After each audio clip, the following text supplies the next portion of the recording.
और अब आपको उस खबर से खबरदार करते हैं जिसको लेकर आपके मन में भी आशंका होगी। सवाल एथेनॉल मिक्स पेट्रोल वाला।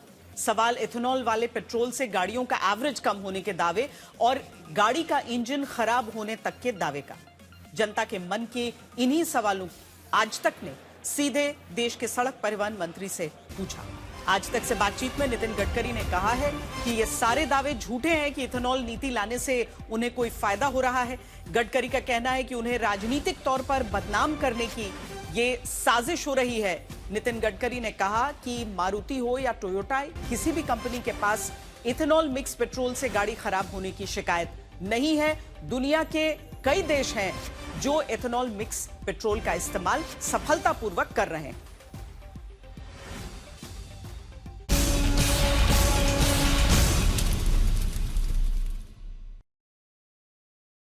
आपने जब इथेनॉल के बारे में बात करना शुरू किया था, मैं भी समझ सकती हूँ कि पेट्रोलियम मिनिस्ट्री को ये चीजें देखनी है, लेकिन आप बहुत पैशनेटली उसके बारे में बताते भी थे।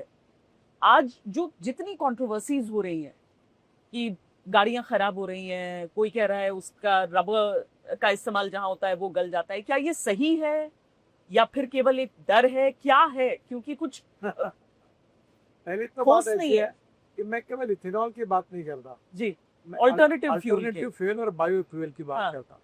इलेक्ट्रिक भी मैंने शुरू की जी। अब हाइड्रोजन की भी बात करता हूँ, मिथेनॉल, सीएनजी। मैं ये सब अल्टरनेटिव बायो फ्यूल इसलिए बात करता हूँ कि हमारे देश में 22 लाख करोड़ रुपए का फॉसिल फ्यूल इंपोर्ट होता है, जो हमारे एनर्जी रिक्वायरमेंट का 87% है। आत्मनिर्भर भारत बने, हमें इंपोर्ट करने की जरूरत ना पड़े और इसका फायदा युवाओं के लिए रोजगार निर्माण हो और इसका फायदा किसान, अन्नदाता, ऊर्जादाता, ईंधन दाता, हवाई ईंधन दाता, विटामिन दाता, हाइड्रोजन दाता बने, ताकि गांव गरीब मजदूर किसान को फायदा मिले। इसलिए मैं बात 2004 से कर रहा हूँ। रही बात इसमें फ्यूल कैसा यूज करना, किसको ऐड करना, ये सब पेट्रोलियम मिनिस्ट्री के अधिकार में आता है। मेरी ट्रांसपोर्ट मिनिस्ट्री में ये जो ऑटोमोबाइल इंजिन्स है, इसके स्टैंडर्ड फ्यूल के हिसाब से तय करना और उसके बारे में रेगुलेशन करके नियम करना, ये मेरे अधिकार में आता है। तो फ्यूल ऐड करना नहीं करना ये होता है। इसका टेंडर ऑयल पेट्रोलियम मिनिस्ट्री निकालती है, रेट कैबिनेट में तय होता है। और ये भी आरोप किया गया कि मैं इथेनॉल शुरू होने के पहले ही मैंने शुगर फैक्ट्री शुरू की थी। अब तो मैं देखता नहीं, मेरे लड़के देखते हैं। और टोटल 1500 करोड़ लीटर जो इथेनॉल खरीदी किया जाता है, वो 550 इंडस्ट्री है। कोई चावल से बनाता, कोई मक्के से बनाता, कोई शुगर के जूस से बनाता, कोई मोलाइस। उसमें हमारा शेयर 0.07%, यानी 1500 लीटर में 1 करोड़ 70 में। तो अल्कोहल बनाता हूँ, बॉटलिंग प्लांट, तो हम लोग नहीं के बराबर। तो इसका बेनिफिट कोई हमको मिलेगा, कोई विषय नहीं, क्योंकि ऑलरेडी हम अल्कोहल अपना यूज कर रहे हैं।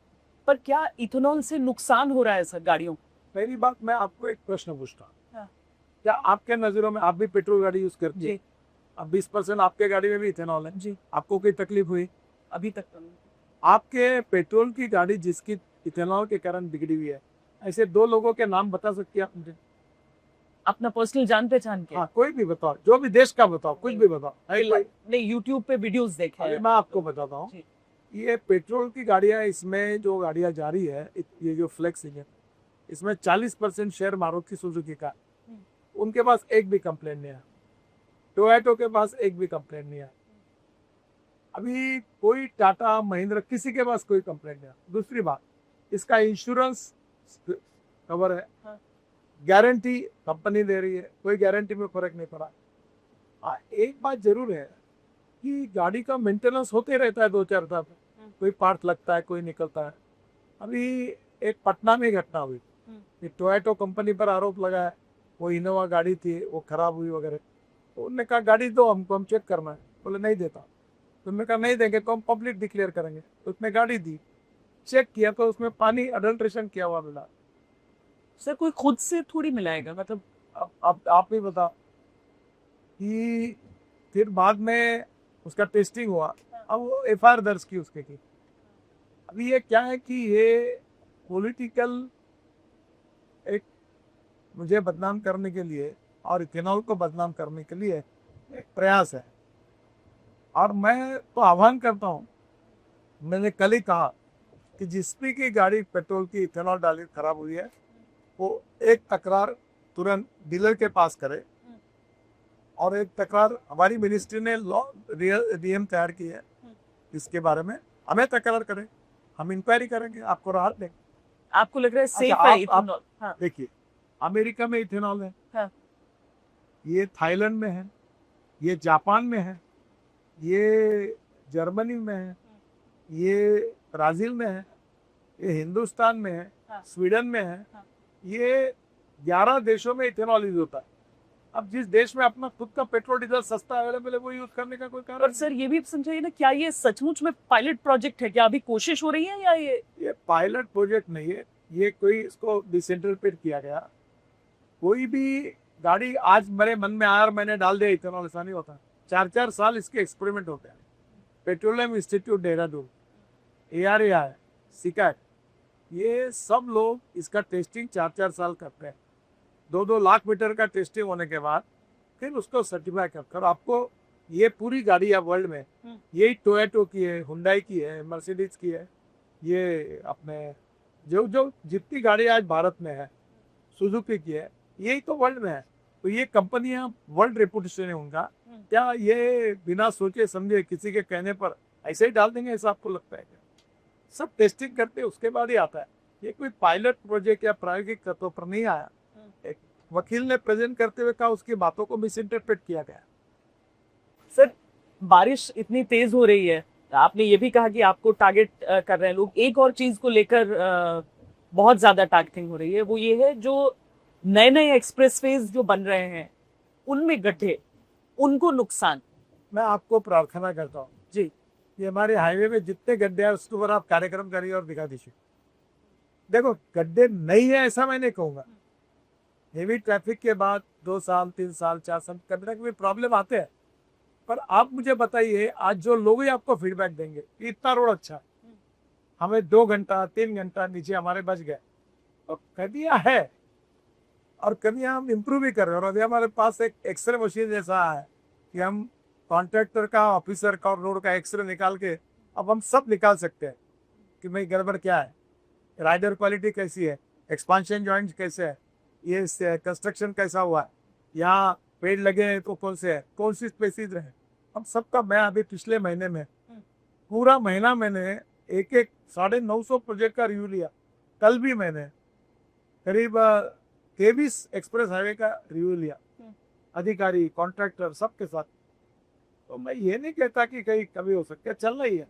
पर आप लोग एक्शन लेते हैं क्योंकि NHAI ने एक कॉन्ट्रैक्टर का टर्मिनेट किया है, बताया गया। नहीं, हजारों को जो मिलता है उसके ऊपर एक्शन लो, किसी को छोड़ते।